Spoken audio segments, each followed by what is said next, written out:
Namangan viloyati Kosonsoy tumanidan kelganlar, mana 5 yil Instagramdan kuzatib, 5 yildan keyin kelganlar. 2 hafta oldin ochiq strukturali rinaseptoplastika operatsiyasini o'tkazdik. Bugun mana gipslarni hozir birgalashib olamiz. Natijasini ko'ramiz, o'zlaridan fikrlarini eshitamiz.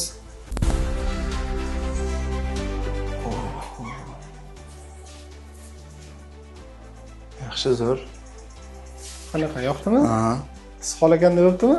Ha. Rahmat. Karvinga yo'qolibdimi? Ha. Yaxshigina suyagingiz bor-da. Ha. Hali ozgina atyoklaringiz bor. Atyoqlar ketsa yana ham hali qaytadi. Sezilyaptimi atyoklar? Mana bunaqa yonlaringizda atyoklaringiz bor, tepasida bor ozgina, ichida bo'ladi. Ha. Burun sezmasligingiz ham bu tabiiy holat. Burun teshiklaringiz ham yaxshi, idealni tekis chiroyli bir xil chiqqan. Eng asosiysi nafas olishingiz. Qanaqa? Zo'r. Rosa kuzatdim sizni.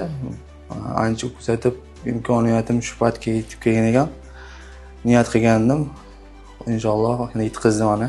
Yaxshi o'tdi operatsiya, xudo xolasa, og'riqlar bo'lmadi, cho'tik hammasi menga yoqdi. Qo'llaringiz dard ko'rmasin, umringiz uzoq bo'lsin. Rahmat, salomat bo'ling. Hammaga rahmat. Rahmat, salomat bo'ling. O'ylanadi ba'zilar, qildiramiki, qildirmaymikin deb. Shu narsa menda ham bo'lganda birinchi. Keyin Allohga tavakkal qilib qildim. Yo'q, yaxshi, naborot qiynalmadim umuman. Rahmat. Operatsiyadan keyin ham qiynalmadim. Zo'r.